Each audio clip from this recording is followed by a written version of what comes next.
Y vamos a recibir en este momento a nuestro abogado de cabecera.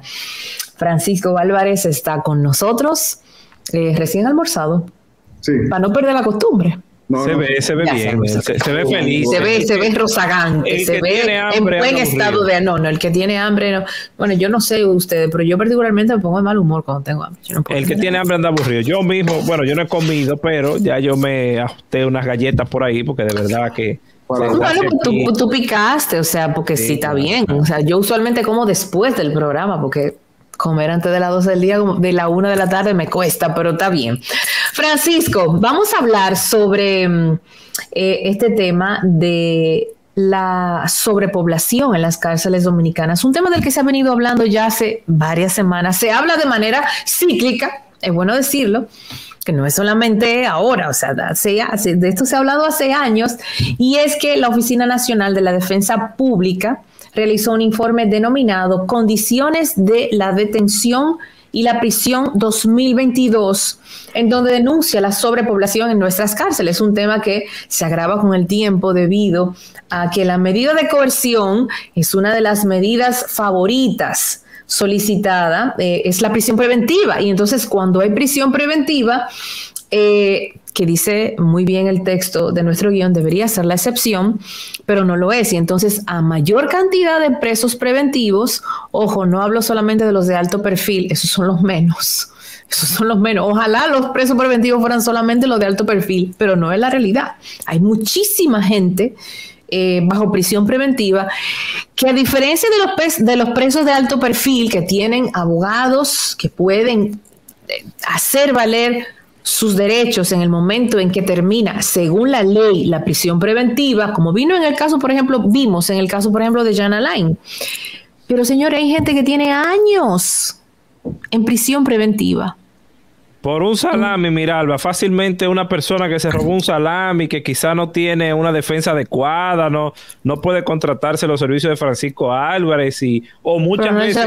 Francisco. No puede quizás pagarse un abogado de alta envergadura, de alta gama, como Francisco, o muchas veces, en la mayoría de los casos, es que no tiene 5,000 pesos quizás para pagar la fianza. Dios santo, impresionante.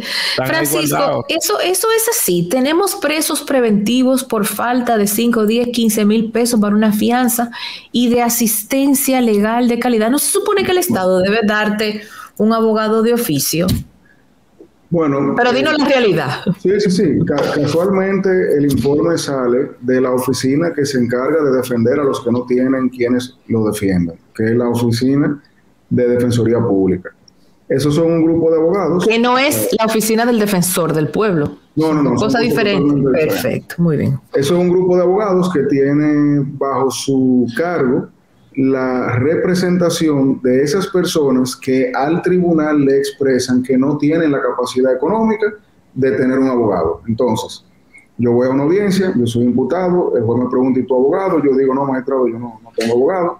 El juez le ordena a esa oficina que me asigne un representante, un defensor público, y ese defensor público entonces asume mi defensa. Vale la pena decir, antes de entrar al tema de la sobrepoblación, que esa oficina hace magia con el poco presupuesto que tiene y con la cantidad de casos que se le asignan. O sea, imagínense ustedes que los fiscales tienen 200,000 casos y no tienen presupuesto y no tienen personal. Estos son los que están del otro lado igual, con un presupuesto muchísimo menor, e igual cantidad de casos. Entonces, ¿qué hace la Oficina de la Defensoría Pública? Ellos hacen un reporte al año 2022 que toma en cuenta un estudio que ellos han realizado dentro de cada centro penitenciario en base a estadísticas que ellos han podido ir recogiendo durante varios años con el corte hasta el 2022 y racionalizan la realidad que ese informe estadístico representa.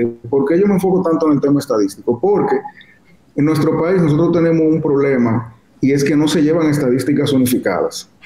Las estadísticas son las... O sea, todo el mundo anda por su lado. Aquí nadie cruza información. El tiene estadística difuminada, la Defensoría Pública, el Ministerio Público, la ONU, todo el mundo tiene su pequeño segmento. Pero si nosotros tuviéramos el complejo de cacicazgo que no nos... todos los elementos que componen las estadísticas de cara al régimen penitenciario, nosotros pudiéramos saber, por ejemplo, como si fuera una radiografía del cuerpo, dónde están los problemas. Le voy a poner un ejemplo. La cárcel del Ceibo, capacidad 324, población 925. Yo digo, wow. Ahí está el problema. ¿Qué es eso?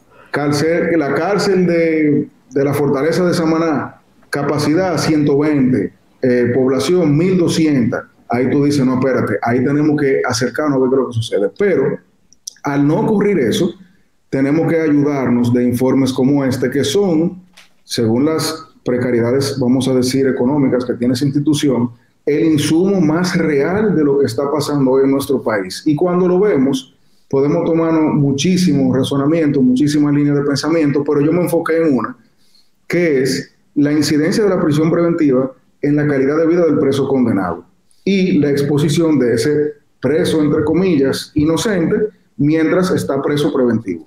Número 1, la capacidad que tiene la República Dominicana para tener personas recluidas es aproximadamente de 15,000 y 16,000 personas.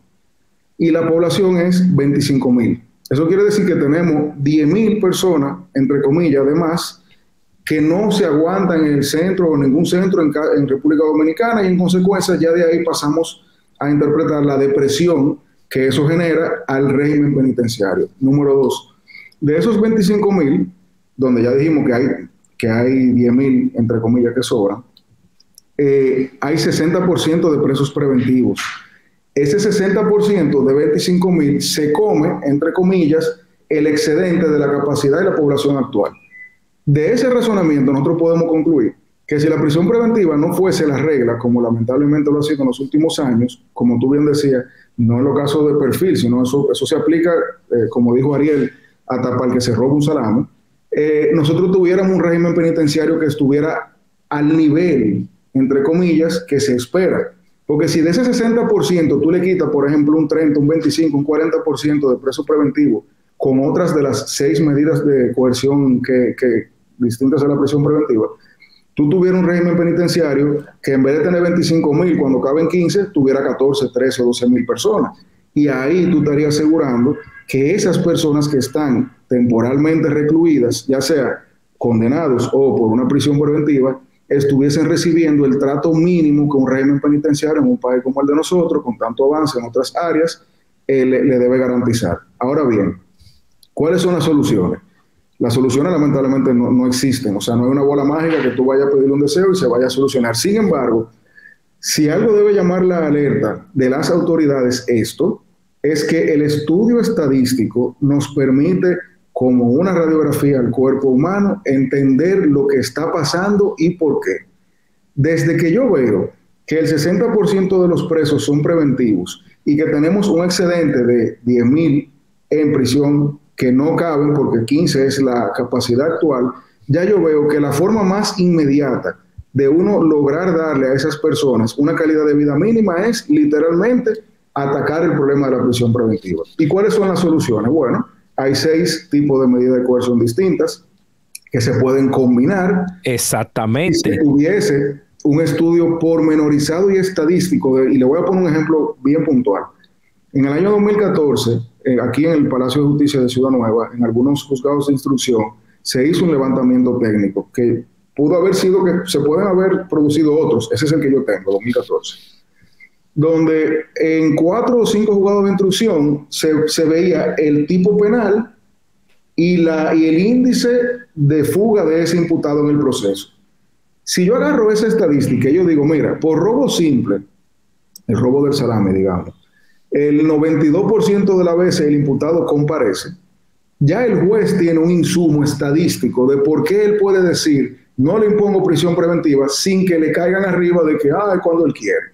Porque hoy día cada juez, literalmente, toma la decisión en base a su íntima convicción, que es lo que le permite la ley. O sea, el juez se convence internamente y lo que él falla de su boca está basado en ese entendimiento del caso que él vio en base a la prueba, los argumentos y los hechos. Si nosotros le agregamos a ese esquema, prueba, argumento y hecho, el estudio estadístico del derecho en ese tipo de casos, el juez tuviese la posibilidad de darse cuenta que tú meterle una prisión preventiva a un preso, a un imputado que se robó un salami, para seguir con el mismo ejemplo, es irracional. Pero no irracional porque suena de que, wow, un salami, no. Irracional porque las estadísticas le dicen que ese imputado lo más probable es que no se sustraiga. Y si se sustrae, está en ese margen de estadística que aparentemente, contrario a la mayoría o al patrón que se ha configurado, entonces sí se sustrae.